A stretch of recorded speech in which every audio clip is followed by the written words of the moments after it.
यस्य प्रसादात् भगवत् प्रसादो यस्य प्रसादान्न गति कुतोऽपि ध्यायुं स्तुवं तस्य यशस्त्रिसन्ध्यं वन्दे गुरो श्रीचरणारविन्दम् आजानुलम्बितभुजौ कनकावदातौ सङ्कीर्तनैकपितरौ कमलायताक्षौ विश्वाम्बरौ द्विजवरौ युगधर्मपालौ वन्दे जगत्प्रियकरौ करुणावतारौ नमस्त्रिकालसत्याय जगन्नाथसुताय च सवृताय सपुत्राय सकलत्रायते नमः बर्हापीडाभिरामं मृगमदतिलकं कुण्डलक्रान्तगण्डां पञ्चाक्षं कम्बुकण्ठं स्मितसुभगमुखं स्वाधुरीन्नस्तभीनुं श्यामं शान्तं त्रिभङ्गं रविकरवसनं भूषितं विजयन्त्या वन्दे वृन्दावनस्थं युवतिशतवृतं ब्रह्मगोपालवेशं तप्तकाञ्चन गौरङ्गी राधे वृन्दावनेश्वरी वृषभानुसुते देवी तं नमामि हरिप्रिये मूकं करोति वाचालं पङ्गुं लङ्घयति गिरिं यत्कृपातमहं वन्दे परमानन्दमाधवां वाञ्छाकल्पतरुभ्यश्च कृपासिन्धुभ्य एव च पतितानां पावनेभ्यो वैष्णवेभ्यो नमो नमः हरिभक्ति पराजित हरिनामपरायणा दुर्वृत्ता वा सुवृत्ता वातिसां नित्यं नमो नमः नमो धर्माय महते नमो कृष्णाय विदुषे ब्राह्मणे नमस्कृत्य धर्मान् वक्ष्ये सनातनान् नारायणं नमस्कृत्य नरं चैव नरोत्तमं देवीं सरस्वतीं व्यासं ततो जयो मुदीरयेत् जय रूप सनातन भट्ट रघुनाथ श्रीजीव गोपाल भट्ट दास रघुनाथ এই ছয় গোসাইরি করি শরণবন্দন যাইতি বিঘ্ননাশ পুরাণ দুর্গমী প্রতিমেন্দস্য স্খলৎপাদগতির্মহু সকৃপাজুষ্টিদনেন সন্ত সন্তবলম্বনম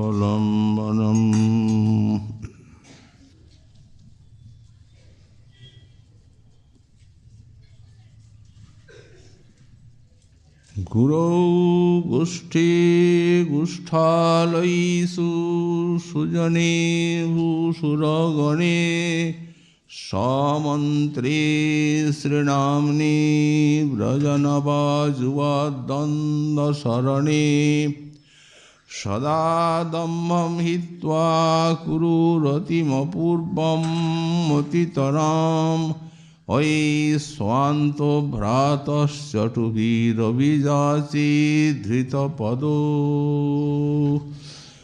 कलिजुग पावनावतार শ্রী শ্রী গৌরাঙ্গ মহাপ্রভুর পরম অন্তরঙ্গ পার্শ্বদ পরম পূজ্যপাদ শ্রী শ্রী রঘুনাথ দাস গোস্বামী চরণ তাঁর শ্রী শ্রী মনশিক্ষা স্তবে প্রথম শ্লোকে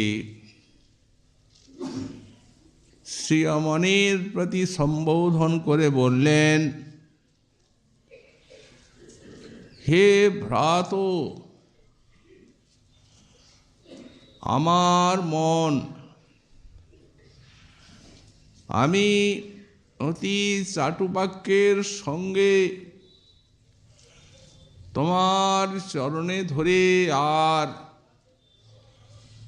কতগুলি প্রার্থনা করি,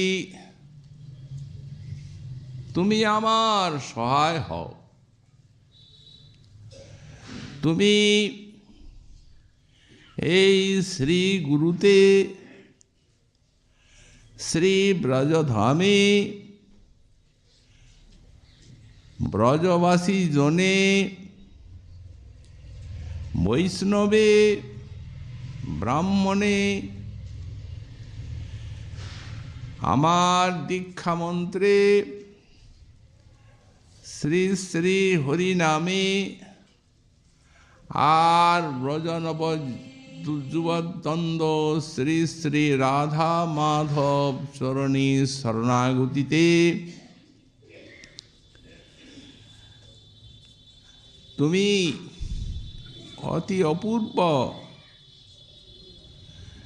এবং অতিশয় রতিবিধান করো, অর্থাৎ অনুরাগময়ী ভক্তি এই আরাধ্য চরণী তুমি বহন করো। আমরা গতকাল এই শ্লোকের ব্যাখ্যা প্রসঙ্গে শ্রী শ্রী গুরুভক্তি বিষয়ে কিঞ্চিত যথামতি আলোচনা করেছি।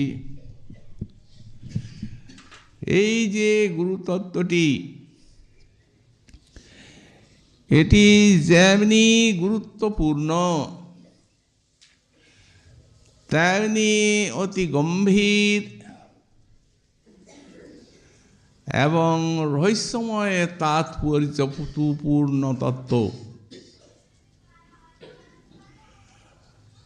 সহজে হৃদয়ঙ্গম করা খুব শক্ত ব্যাপার।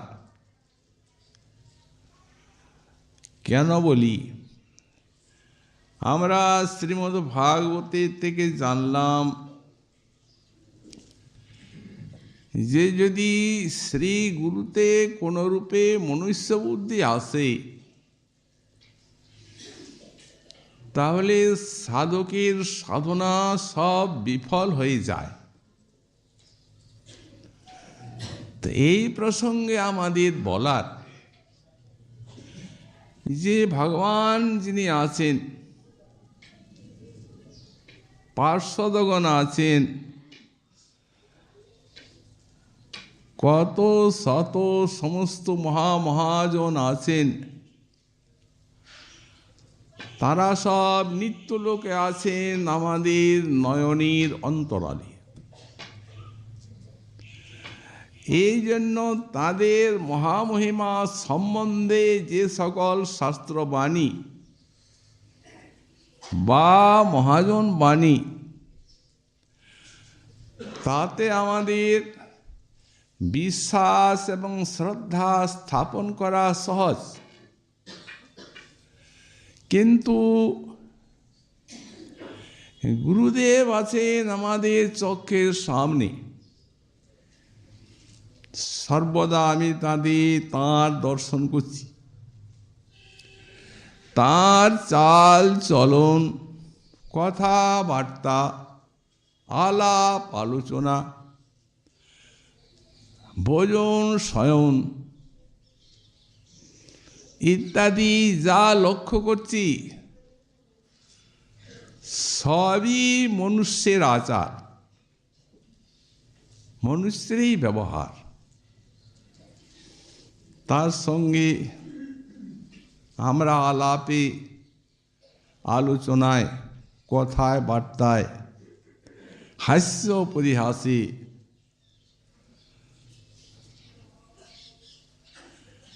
কোনো সময় বা বাদ বিসম্বাদে, যেমন গুরুদেব বলছেন শিষ্যকে, ওহে এটাই রূপ হবে, আমি বললাম না বাবা,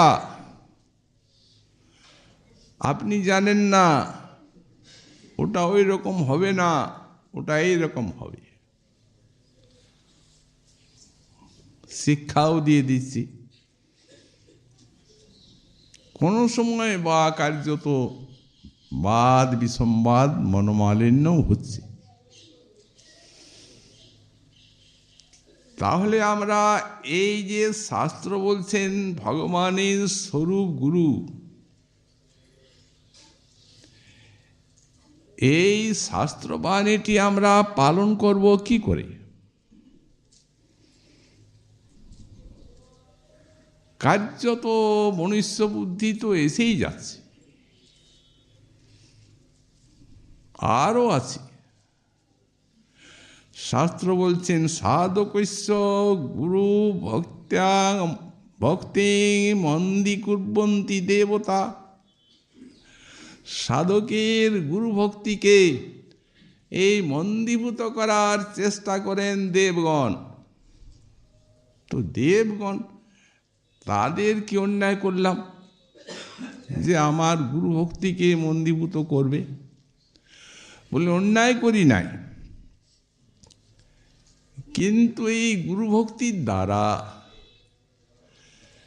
যে আমি যে তাদের পায়ের তলায় সব দিন রয়েছি, তাদের সেই স্বর্গলোককে লঙ্ঘন করে আর আমি যে বৈকুণ্ঠ গোলকে আরোহণ করব, মাৎসর্য স্পর্ধা পরায়ণ দেবগণ এটা সইবেন কি করে? সইতে পারেন না। এই জন্য তারাও চেষ্টা করেন যাতে সাধকের গুরু ভক্তি মন্দীভূত হয়। তো দেবগণই যখন এরকম চেষ্টা করেন, তো মানুষ তো করবেই। হয়তো কেউ এলেন আপনার কাছে, আপনার গুরুদেবের কিছু চর্চা নিন্দা শোনালেন, অপকর্ষ শোনালেন, অপরাধ হলো কিনা? এখন গুরুদেব মনুষ্য বুদ্ধি এইটিকে যে নিষেধ করা হচ্ছে, এটি আমরা কি করে পালন করতে পারি? এই হচ্ছে এখানে প্রশ্ন।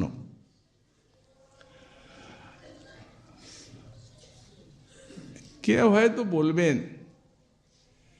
যখন গুরু আশ্রয়ে এত ঝামেলা, তখন আশ্রয় না করলেই তো হয়। যখন আমরা মামলা মোকদ্দমায় যাব, তখন একটা উকিলের দরকার পড়বে, কিন্তু ভগবানের কাছে ভক্তি করব, তার চরণে যাব, যিনি অন্তরে বাহিরে আমার বসে আছেন, তিনি কি অন্তর্যামী আমার অন্তর জানেন না? আমি তাকে প্রাণ খুলে ডাকব, তাকে ভজনের তো সবারই অধিকার আছে। শুনবেন নাকি তিনি? তার নাম করব, ভজন করব, কথা শুনব, পুজো করব, গুরু আশ্রয়ে যা করছেন সব করব, তবে হবে কিনা?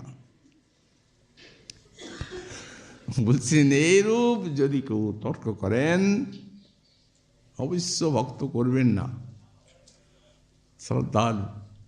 কিন্তু এরূপ জন আছেন, তার কি গোছের নাস্তিক গোছের ব্যক্তি, তারা বলতে পারেন।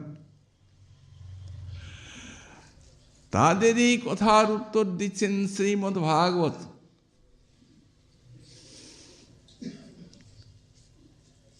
ওই বেদ স্তুতি বলছেন, বিজিত ঋষিক বায়ু বায়ুভি অদান্ত মনস্তুরগম জয় হ যতন্তি জন্তু অতিলোলম। যারা উপায়খিদ বললেন, যারা যে ব্যক্তি মনে করেন যে গুরুচরণাশ্রয়ে ব্যতীতই আমি নিজের চেষ্টায় ভগবানের শরণাগতিতে বা ভজনে প্রবিষ্ট হব, যদি কে এরূপ মনে করেন এবং মনকে ইন্দ্রিয়কে নিজের চেষ্টায় ভগবানের চরণে লগ্ন করার চেষ্টা করেন, বলছেন এই যে মন তুরগ অতি চঞ্চল এবং দুর্দান্ত ঘটক এবং ইন্দ্রিয়গুলি তার পরিচালনায় সেই রূপ হয়ে আছে দুষ্ট, তো যারা এই রূপ করার চেষ্টা করেন বললেন তারা উপায়খিদ, অর্থাৎ যে উপায়টি অবলম্বন করেন এই ভগবানের চরণাশ্রয়ের জন্য মনকে জয় করে, বললেন সেই উপায়গুলি তাদেরকে দুঃখ দেয়। এবং ব্যসন শতান্বিতা সমবহায় গুরুশ্চরণম, আর শত শত দুঃখ জালে তাদেরকে পতিত হতে হয়। বনিচারী বাজ সন্ত কৃত কর্ণ ধরা জলধৌ, একটি দৃষ্টান্ত দিচ্ছেন। সাগরের মাঝে একটি জাহাজ, বণিকগণ অনেক ধন দৌলত নিয়ে সেই বাণিজ্যের জন্য যাচ্ছেন। বললেন সেইখানে যদি জাহাজের সেই নাবিক না থাকে তো বললেন তাহলে ওদের কি গতি হবে? যারা সব বণিকুল যাচ্ছে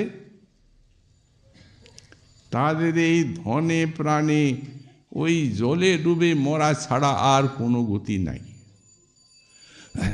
তো বললেন তেমনি গুরুর চরণামপাহায়, যারা শ্রীগুরুর চরণাশ্রয়কে যারা উপেক্ষা করে বা ত্যাগ করে আর অদান্ত মন এবং ইন্দ্রিয়কে, চঞ্চল ইন্দ্রিয়কে বশীভূত করে ভগবানের ভজনের বাসনা করেন, বললেন তাদের এই রূপ গতি হয়।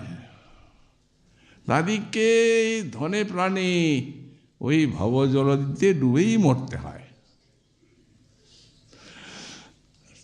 তো গুরু কর্ণধার দেহরূপ নৌকা, গুরু কর্ণধার, আরোহী পার হচ্ছে জীব। যদি সেই আরোহী গুরু কর্ণধারের আশ্রয় করেন তো ভগবান শ্রীমুখে বলছেন, আমার যে আনুকূল্য ময়ানুকূল্যে না নভস্যতেরিতম, তখন ওই কর্ণধারকে চালাতেও হয় না। আমার আনুকূল্য রূপ বাতাস সেই নৌকাকে ঠেলে আর ভবপারি পার করে দেয় সঙ্গে সঙ্গে। এমনি গুরুতত্ত্ব। সুতরাং সে পথে যাবার উপায় নেই। অথচ যদি মনুষ্য বুদ্ধি আসে তাহলে ভাগবত বললেন গুরুতে নরমতি, বৈষ্ণবে জাতি বুদ্ধি, পতি পাবনী বিষ্ণু পাদত ভবা, গঙ্গাতে জল বুদ্ধি। আর সর্বদেবেশ্বরেশ্বর ভগবান অচ্যুতে সাধারণ দেবতা বুদ্ধি করলে তার কি গতি হয়? সে কে? ভাগবত বলেন নারকী সে হচ্ছে নারকী। সে নরকের থেকে এসেছে আর নরকেই যাবে। তাহলে ভয়ঙ্কর পরিণতি ওদিকেও। তো সুতরাং এর থেকে রক্ষা পাওয়ার উপায় আমাদের কি? এই জন্য বললাম আমরা যে অতি গম্ভীর শ্রী গুরুচরণ এই তত্ত্ব। মহাজন বলছেন এই মহাবাণী আপনি আপনার হৃদয়ে খোদাই করে রাখুন। শ্রী গুরু চরণ পদ্ম কেবল ভকতি সদ্ম। এই গুরুচরণ কমল অর্থাৎ শ্রী গুরুদেব চরণ পদ্মটি ওই ভক্তি ভরেই অর্পিত হয়েছে। এই শ্রী গুরুদেব হচ্ছেন ভক্তির ঘর, ভক্তির ভাণ্ডারী। ইনি ছাড়া ভক্তি লাভের কোনো উপায় নেই। এর প্রতি অপরাধ হলে ওই সব হস্তি স্নান। সুতরাং এই গম্ভীর গুরুতত্ত্বের সঙ্গে সাধককে অতিশয় রূপে পরিচিত হতেই হবে যারা কল্যাণকামী। আমরা বিষয়টিকে শাস্ত্র মহাজন বাণী অনুসারে একটু বিশ্লেষণ করে বলি। দেখুন, ভগবান গোবিন্দ স্বয়ং ভগবান, তিনি হচ্ছেন রসময়, আনন্দময়, প্রেমময়, ষড়ৈশ্বর্যের অধিপতি এবং পূর্ণকাম আত্মারাম শিরোমণি। তো তার তো কোনো অভাব নাই। মহাজন বললেন তার অভাব আছে, এবং সেই অভাব এত বেশি যে তিনি যেন সর্বময় সর্বব্যাপী, তার অভাবও ব্যাপক। তো তার কিসের অভাব? এই জীবের হৃদয়ের এক বিন্দু প্রেম, এই প্রেমেরই তিনি ভিখারি। এই প্রেম তাঁর জীবিকা। এই জীবিকা আহরণের জন্য তিনি পূর্ণকাম আত্মারাম হয়েও অসংখ্য অবতারী সেই চিন্ময় গোলক বৈকুণ্ঠের থেকে আর এই মৃন্ময় অন্ধকারময় এই নরলোকে বারবার আসছেন আর যাচ্ছেন। ভাগবত বলেন অবতার ঝসংখ্যে হরি সত্য নিধে তেজা। অসংখ্য অবতার ভগবানের। এত আসছেন কেন? কিসের জন্য আসছেন?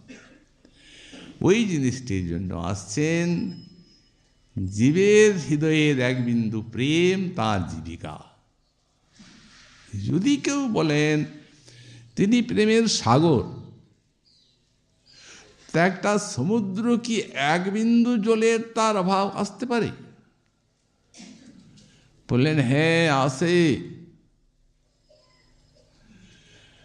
আধার 7 গুণে আসে। ওই যে জৈবাধারটি এমন একটা জিনিস, এক ফোঁটা স্বাতি বিন্দু যদি সাপের মস্তকে পড়ে তো মণি হয়ে যায়, যদি হাতির মাথায় পড়ে মুক্ত হয়ে যায়, যদি শুক্তির মাথার উপরে পড়ে মুক্ত হয়ে যায়। মহামূল্যবান সম্পত্তি।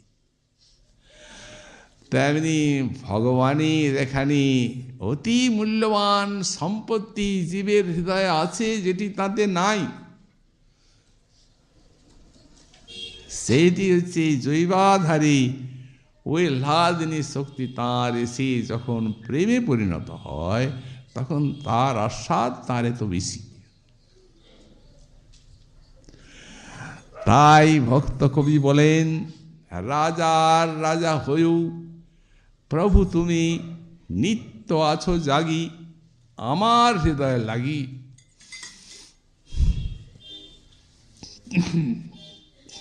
আমি তো ছোট্ট, কি হবে ছোট হলে? ভক্ত সাহস করে বলছেন, আমারে না পেলে তোমার সেই সাগর তুলিতে পারে না ঢেউ। তোমার প্রেমের সাগর আমাকে না পেলে ঢেউ খেলবে না হতে। তাই কত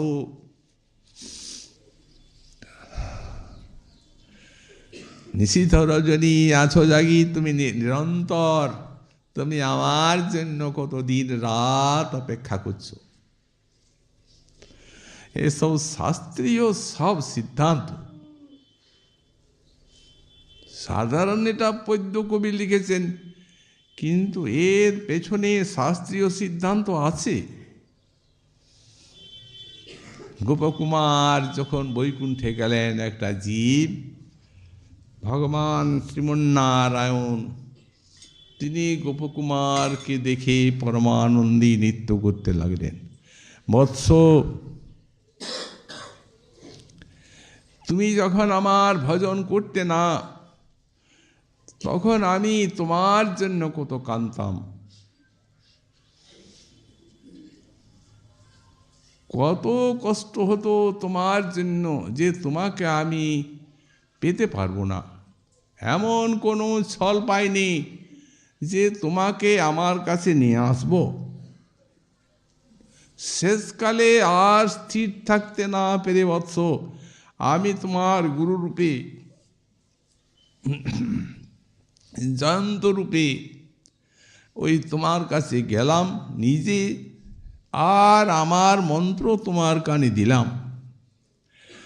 তারপরে যখন তুমি আমার উন্মুখ হলে, ভজন করতে লাগলে, মনটা আমাতে অর্পণ করলে, তখন এরপর আমি তোমায় পাবো। এই জন্য বাহু তুলে কত নৃত্য করেছি আনন্দে। বৎস, আজ আমার সেই সমস্ত সাধনা পূর্ণ হয়েছে। তোমাকে পাওয়ার জন্য আমার যে সাধনা, সেই সাধনায় আমি সিদ্ধি লাভ করেছি। তোমাকে আমি পেয়ে গেলাম, আমাকে ছেড়ে আর কোথাও যাবে না। একটা জীবের উপরে ভগবানের এই সম্বোধন, এই বাণী,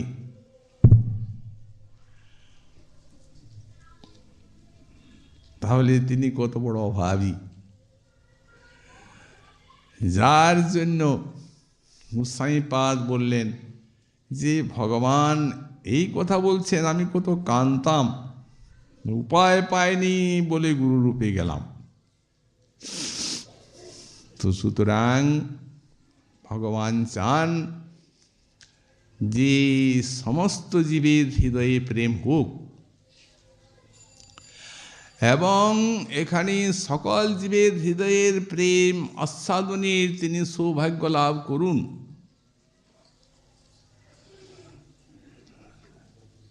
এই আকাঙ্ক্ষা তার হৃদয় ভরা। এই জন্য তিনি তার করুণার দুটো ধারা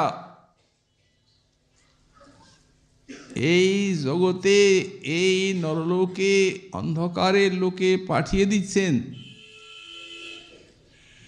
যেভাবে তিনি জীবকে লাভ করতে পারেন, যেভাবে জীব ভগবানের চরণে এক বিন্দু প্রেম লাভ করতে পারে, এই জন্য তিনি পাঠাচ্ছেন তাঁর সাক্ষাৎ কৃপাকে দুটি ধারায়। একটি হচ্ছেন শ্রী শ্রী গুরু, আর একটি হচ্ছেন শ্রী বৈষ্ণব। এই দুটি ধারায় যেমন গোপকুমারকে বললে নিজেই গেলাম, তো তেমনি ব্যাপকভাবে, সে তো ব্যক্তিগত কথা, কিন্তু ব্যাপকভাবে যাতে সমগ্র জীবের হৃদয়ের সেই প্রেম মধু, সেই ভগবান ভ্রমর আস্বাদন করতে পারেন, এই জন্য পাঠিয়ে দিচ্ছেন এই গুরু আর বৈষ্ণবকে জগতে। তারা তাঁর সেই লাদিনী এবং সম্মিত শক্তির বৃত্তির বাহক, তারা ধারক, পরিবেশক।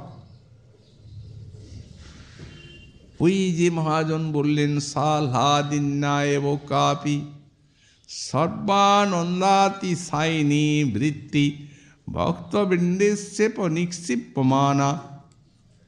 ভগবান লাদিনী এবং সম্বিতের সার বৃত্তিকে, অর্থাৎ ভক্তিবৃত্তিকে তিনি এই জগতে জীবের হৃদয়ে নিক্ষেপ করছেন।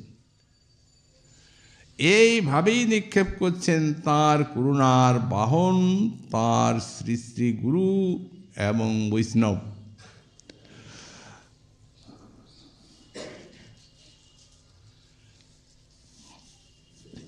তখন বলছেন প্রীত্যাক্ষয়া বর্ততি, তাঁরা শিক্ষা দীক্ষা দিচ্ছেন।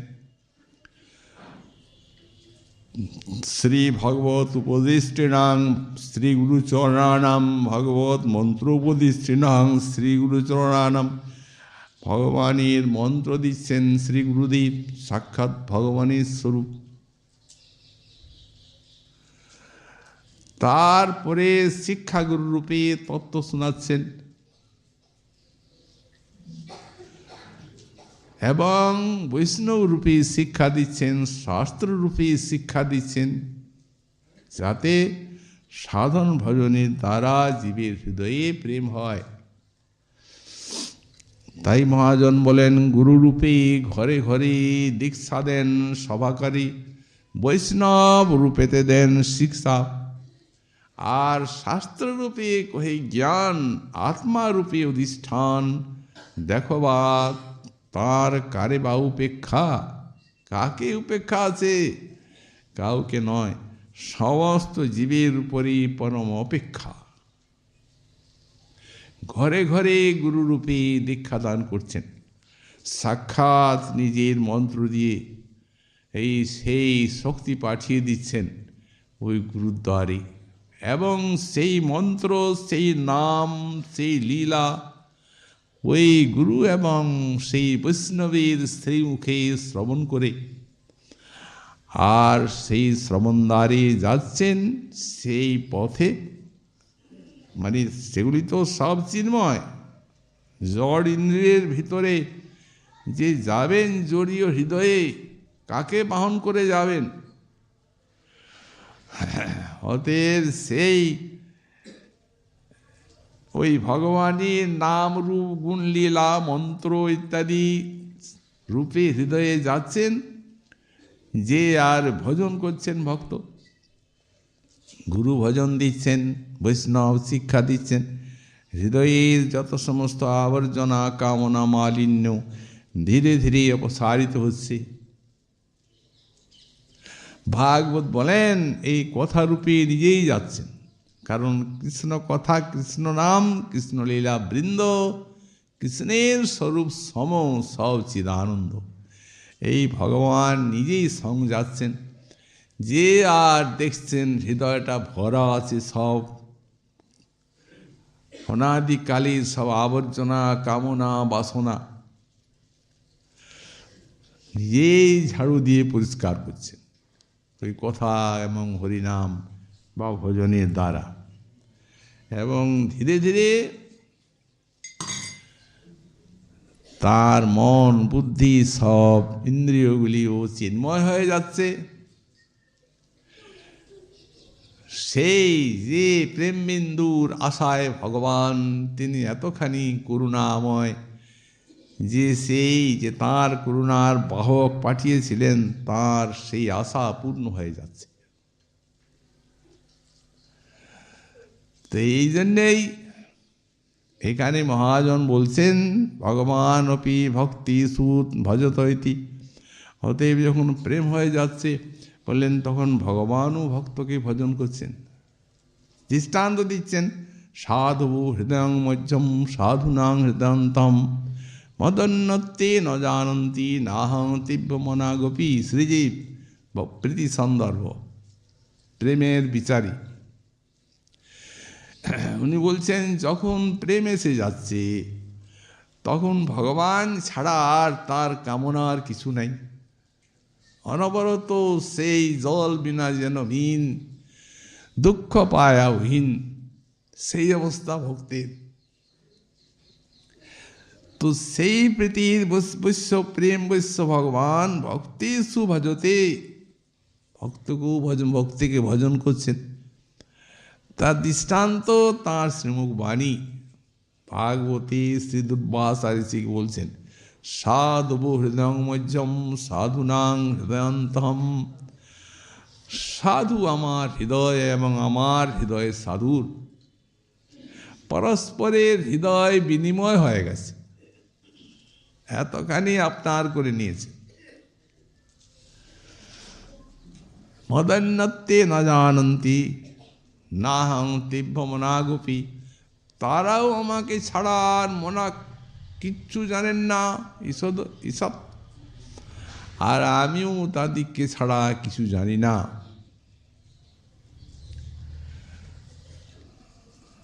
তাই নাকি আপনি এতখানি ভালোবাসেন সাধুকে? বললেন হ্যাঁ। না হমাত্মা নমা শাসি মদভক্তই সাধুবিদ বিনা শ্রিয়ান চাত্যন্তি কিং ব্রহ্মণ যে সাঙ্গতিরহং পরা।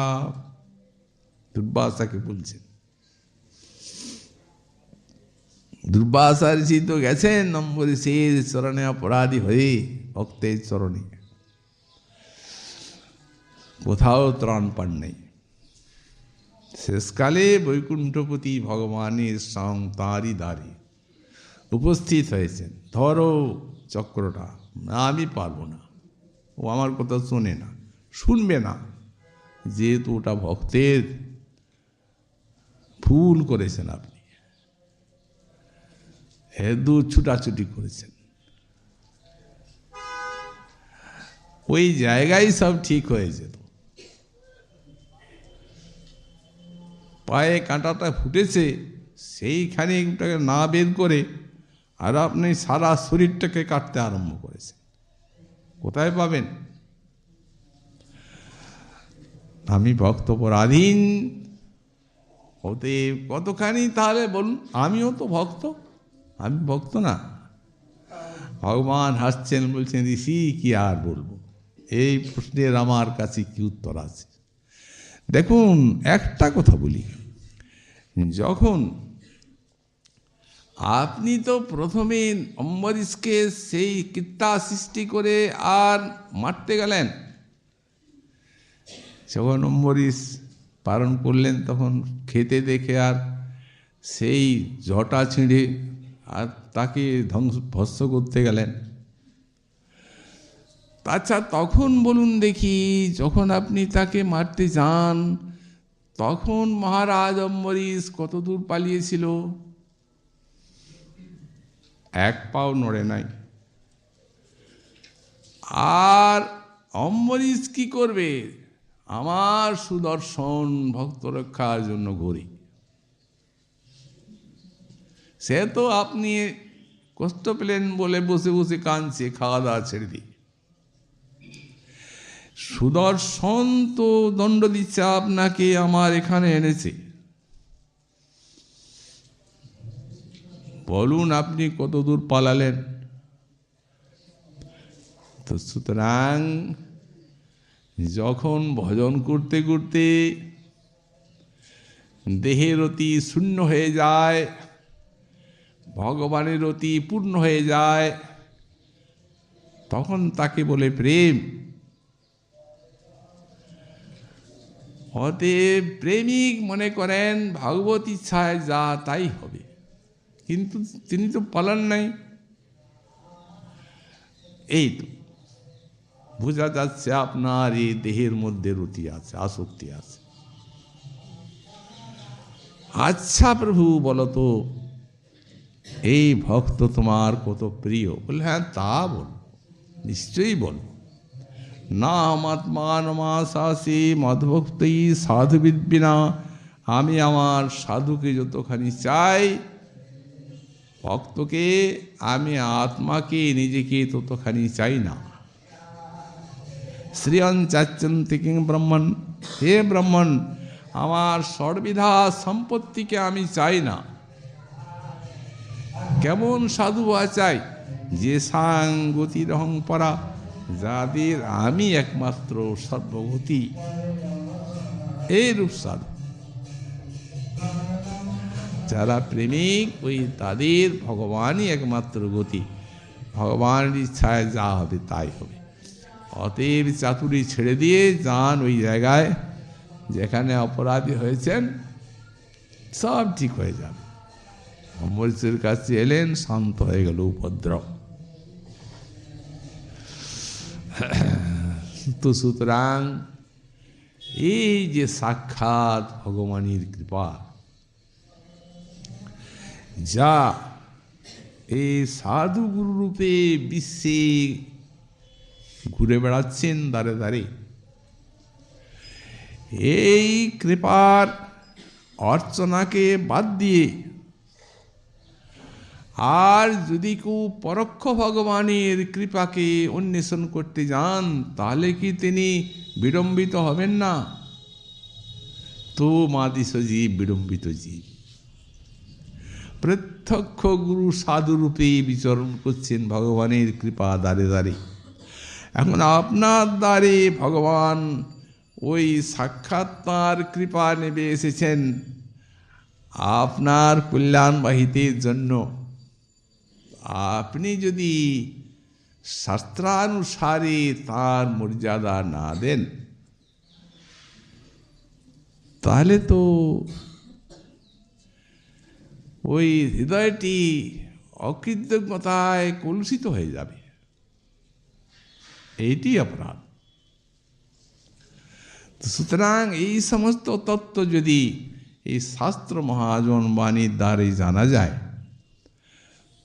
তখন সাধক এই গুরুভক্তিতে প্রতিষ্ঠিত হয়ে আর যেভাবে শাস্ত্র মহাজন বলেছেন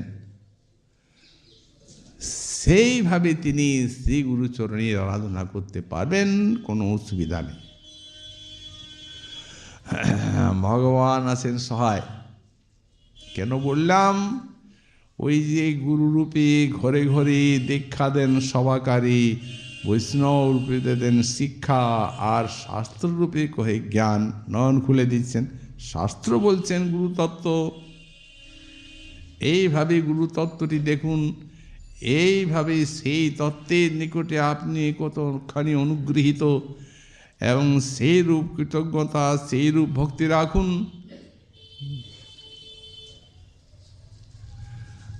আর আত্মারূপে অধিষ্ঠান, যখন ভগবান তো পরমাত্মা বিরাজ করছেন অন্তর্যামী, সাধক যখন ভগবানের উপাসনা আরম্ভ করলেন, এবং উপাসনার পথে আমরা তো বলেছি তাঁরও উপাসনা আছে। অতএব দদামি বুদ্ধি যোগং তম যেন মাম প্রজান্তি তে, অন্তর্যামী রূপে গুরু অন্তর্যামী রূপে শেখায় আপনি। অন্তর্যামী রূপে তিনি উদ্ভাবিত করে দিচ্ছেন হৃদয়টাকে। সুতরাং অন্তর্যামী রূপে তিনি, যাতে কোনো ওই তত্ত্বের উপরে অবজ্ঞা না আসে আমাদের, তার জন্যে তো রক্ষক ভগবান আছে। তবে হ্যাঁ, এই সব তত্ত্বগুলি জেনে আর সাবধানে শ্রী গুরুপাদ পদ্মের আরাধনা করতে হবে। এই জন্যেই মহাজন বললেন, বন্দময়ী সাবধান মতে, শ্রী গুরু চরণ পদ্ম কেবলি ভকতি সদ্ম। বন্দময়ী সাবধান মতে, এই সাবধান, এই বিষয়ে সাবধান যে এই প্রত্যক্ষ রূপে ভগবানের করুণাতে বিচরণ করছে, আমাদের মন্ত্র দিয়ে, শিক্ষা দিয়ে, আর ভগবানের ভজন দিয়ে ভগবানের লোকে নিয়ে যেতে, এই তত্ত্বটুকু জানলেই তো হয়। তাহলে কি কোনো ভক্তের এই তত্ত্বের উপরে সেই রূপ আচরণের প্রবৃত্তি জাগতে পারে? কখনো জাগবে না।